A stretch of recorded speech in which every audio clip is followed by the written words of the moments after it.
Heureuse de vous retrouver pour ce temps de l'information sur Miracle TV+, au sommaire. Côte d'Ivoire, Dominique Ouattara encourage à soutenir la construction d'une nouvelle aile de l'hôpital mère-enfant. Côte d'Ivoire, 200 000 barils de pétrole par jour attendus dans le gisement Baleine. Enfin, Rwanda, un nouveau système de registre social visant près d'1 million de ménages défavorisés. La Fondation Children of Africa a organisé son 9e dîner de gala placé sous le thème We Are Africa le vendredi 1er mars 2024 au Palais des Congrès. À cet effet, l'épouse du chef de l'État et fondatrice de Children of Africa, Madame Dominique Ouattara, a rappelé l'importance de cette initiative pour le bien-être des enfants en situation difficile. Moment de solidarité et de partage où les plus nantis donnent de leur avoir pour aider les plus démunis. C'est tout le sens des dîners de gala organisés par la Fondation humanitaire Children of Africa de la première dame de Côte d'Ivoire, Dominique Ouattara.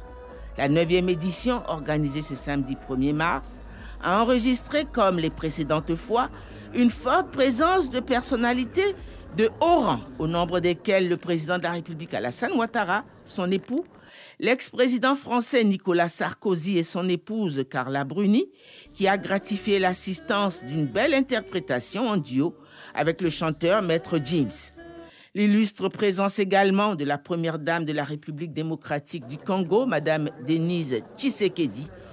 D'ordinaire si grande, la salle du Palais des Congrès de l'Hôtel Ivoire paraissait étroite, tant les invités étaient nombreux pour apporter leur contribution à la Fondation Children of Africa dans son projet de réaliser un pavillon spécialisé au sein de l'hôpital mère-enfant de Bingerville, destiné aux opérations à cœur ouvert pour les enfants malades.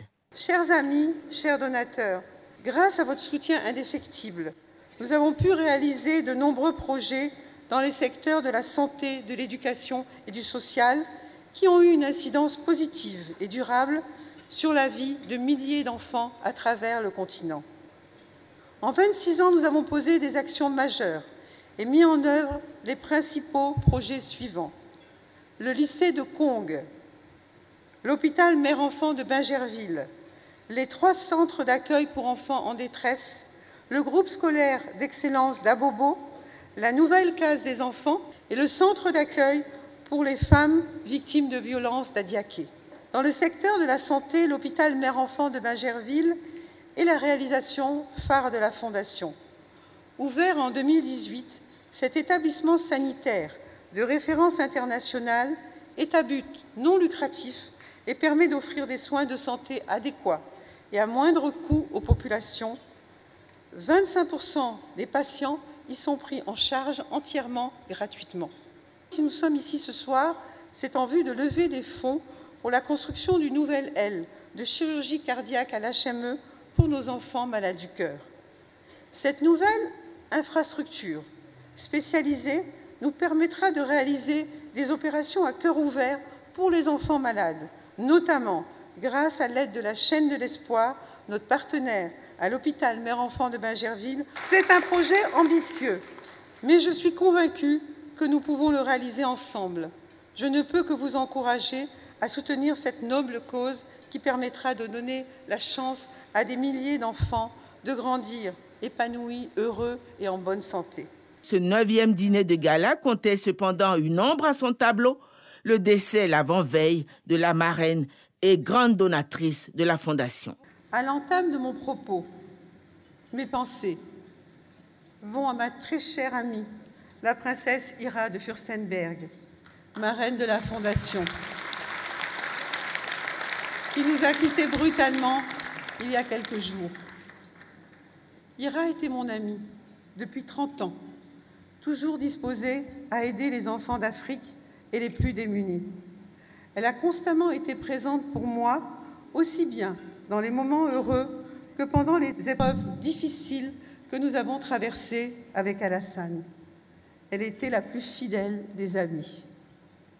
Ces dernières semaines, elle se réjouissait de venir à Abidjan pour participer à notre gala, un rendez-vous qu'elle n'a jamais manqué depuis la création de la Fondation. Je garderai d'elle nos moments de gaieté passés ensemble et les nombreux souvenirs agréables que nous avons partagés.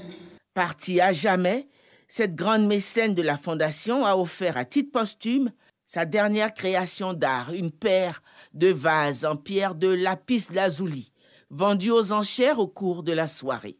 De même, 4 autres objets d'art vendus aux enchères, dont un tableau réalisé par un grand artiste plasticien malien, Abdoulaye Konaté, et offert à la Fondation. Le maillot emblématique des éléphants de Côte d'Ivoire, signé par tous les joueurs. Un masque Yoré du centre de la Côte d'Ivoire, offert par un grand collectionneur ivoirien. Et un tableau de Ouattara Watts, célèbre peintre ivoirien aux États-Unis. La vente aux enchères de ces 5 objets d'art a permis à la Fondation de récolter près de 500 millions de francs, soit un demi-milliard de francs, auxquels s'ajoutent les gains engrangés par une tombola dotée de lots prestigieux, offert également à la Fondation, notamment une voiture Toyota Corolla Cross, un collier serti de diamants, un billet d'avion classe affaires, ainsi que de nombreux autres lots. De nombreux artistes de renom ont également apporté leur contribution par leurs prestations gratuites. Fally Ipupa, Maître James, Dadju, Yemi Alade, José, Didi B, Magic System, Roselyne Layo, Tamsir et la team Peya. La soirée de gala placée sous le thème We Are Africa a démontré une belle solidarité de tous pour la cause des plus démunis.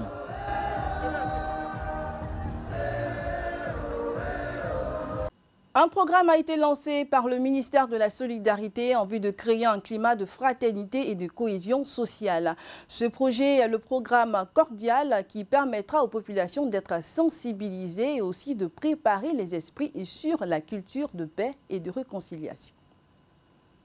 Soutenir les efforts de réconciliation et la cohésion sociale en Côte d'Ivoire, c'est le but du programme Cordial. Il est porté par le NDI, le National Democratic Institute, et a pour but de prévenir et d'atténuer les risques de nouveaux conflits. Il s'agira donc de créer un climat de confiance et de compréhension et de bâtir des relations solides entre des anciens ennemis, des frères. C'est un défi auquel il est essentiel de s'attaquer dans le processus de construction d'une paix durable. Cordial, la communauté résiliente par le dialogue et l'art, bénéficie du soutien de l'ambassade des États-Unis en Côte d'Ivoire. La citoyenneté s'accompagne des droits, mais aussi les responsabilités. Le projet Cordial vient donc à propos pour contribuer à la conciliation de la paix et la prévention de la violence, surtout en période électorale. Et cette approche s'inscrit dans la vision des États-Unis d'investir pour le peuple, la paix et la prospérité. Sur le programme Cordial, l'implication de l'État de Côte d'Ivoire est totale. La Côte d'Ivoire, notre pays, notre patrie, doit être l'essentiel pour toutes et pour tous. Telle est la vision de son Excellence M. Alassane Ouattara, président de la République de Côte d'Ivoire, qui ne ménage aucun effort avec son gouvernement dirigé par le Premier ministre Beukre Mombé pour améliorer les conditions de vie des populations, apaiser le climat social, renforcer le sentiment national, œuvrer à l'embrassement de notre unité. Étalé sur une période de 4 ans, à savoir de 2023 à 2027, le programme Cordial bénéficie également du soutien du Fonds de la réconciliation du mécanisme de prévention de conflits et de la stabilité de l'Agence américaine pour le développement international, l'USAID. Le groupe énergétique italien Eni a annoncé que la Côte d'Ivoire disposait d'un grand atout de pétrole et de gaz naturel. Notons que le gisement Baleine, qui est la plus grande découverte d'hydrocarbures jamais réalisée par une compagnie d'énergie en Côte d'Ivoire, a une capacité de production estimée en 2027 à 150 000 barils par jour, ce qui ouvrira certainement la porte à de potentiels investisseurs en Côte d'Ivoire. L'annonce de présence probante d'hydrocarbures dans les blocs offshore CI 504, 526, 706 et 708 des mers ivoiriennes vient confirmer que le bassin sédimentaire de la Côte d'Ivoire s'avère être fertile en termes de formation pétrolière et gazière. Au regard des perspectives annoncées à l'horizon 2027, la production du gisement Baleine, la plus grande découverte d'hydrocarbures dans le bassin sédimentaire ivoirien, l'offre de pétrole brut aura atteint en Côte d'Ivoire 150 000 barils par jour. Cette capacité de production hissera ainsi ce pays ouest-africain au rang de producteur émergent qui revendiquera plus de 200 000 barils par jour. C'est en soi une très bonne nouvelle pour le pays et un très bon signal d'appel pour les investisseurs tant nationaux qu'extérieurs désireux d'y mener des activités d'exploration et production. Tout n'est en fait qu'une question de temps pour que ce pays faisant office de hub énergétique de référence pour la sous-région ouest-africaine déploie d'ici quelques années tout son potentiel pétrolifère et s'installe légitimement au rang des pays producteurs majeurs d'or noir. Selon les projections, le gisement baleine devrait générer en 2026 près de 200 millions de pieds cubes de gaz pour porter la capacité nationale de production de gaz naturel à près de 430 millions de pieds cubes. Ce sera également une aubaine stratégique pour davantage améliorer la couverture énergétique du pays et susciter une embellie socio-économique durable via une politique de mixité énergétique. À l'instar de plusieurs autres pays africains producteurs de pétrole, il n'est point question de sortir de l'or noir car la Côte d'Ivoire sait l'exploiter dans des innovations de type net zéro émission de gaz à effet de serre. Pour rappel, la société Eni a démarré le 27 août 2023 la production de pétrole et de gaz naturel du champ baleine situé aux eaux profondes dans le sud-ouest ivoirien. Les ressources du champ baleine sont estimées à 2,5 milliards de barils de pétrole brut et 3 300 milliards de pieds cubes de gaz naturel. Nous en parlions dans les sommaires. Le Rwanda a émis une nouvelle stratégie de registre social qui vise en particulier la lutte contre la pauvreté. C'est près d'1 million de personnes en difficulté qui seront enregistrées à travers leur statut social économique et bénéficieront du soutien du gouvernement rwandais. C'est dans cet élément. Le gouvernement rwandais a mis en place un nouveau système de registre social visant à améliorer les moyens de subsistance d'un plus grand nombre de Rwandais. Lancé officiellement à Kigali le 29 février 2024 par le ministère du gouvernement local en partenariat avec l'autorité rwandaise de la Société de l'information, le système de registre social comprend une base de données de notation pour indiquer le statut socio-économique des ménages à travers le pays. Il vise à sortir près d'1 million de ménages de la pauvreté, notamment les moins de 40 ans, considérés comme les plus vulnérables.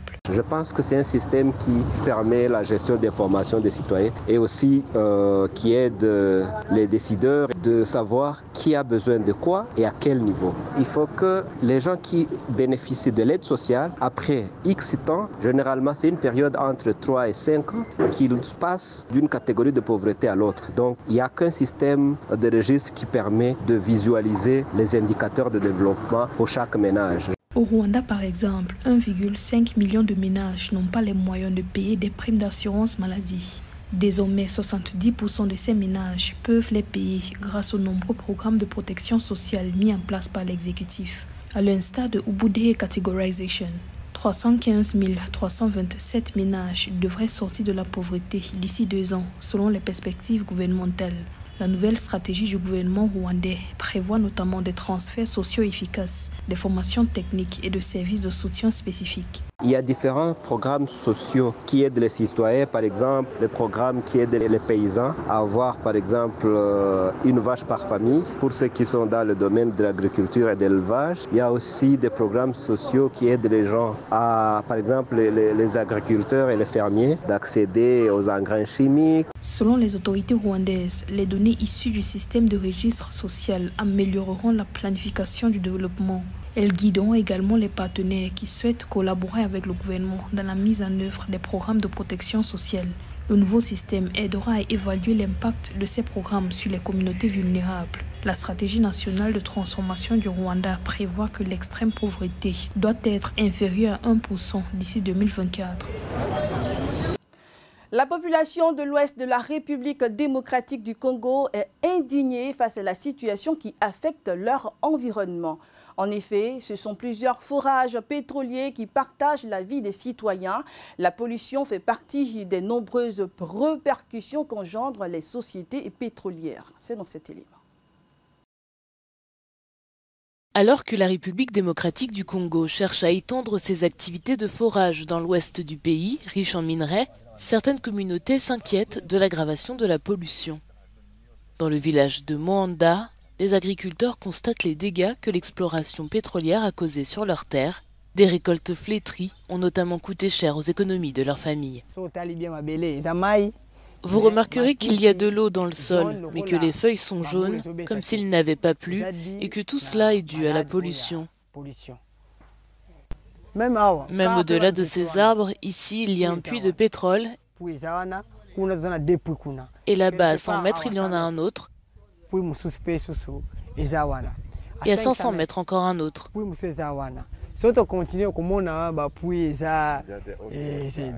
Depuis que la société d'hydrocarbures franco-britannique Perenco a commencé à forer sur le territoire de Moanda en 2000, les déversements et les fuites dégradent le sol et le torchage et la combustion intentionnelle de gaz naturel à proximité des sites de forage a des effets secondaires sur la santé des habitants. L'eau est affectée et Perenco agit à l'aveugle. Et la communauté n'en profite pas. Tout ce que nos ancêtres nous ont laissé est en train d'être détruit. Nous souffrons, nous tombons malades tout le temps parce que l'air que nous respirons, la nourriture que nous mangeons sont tous affectés.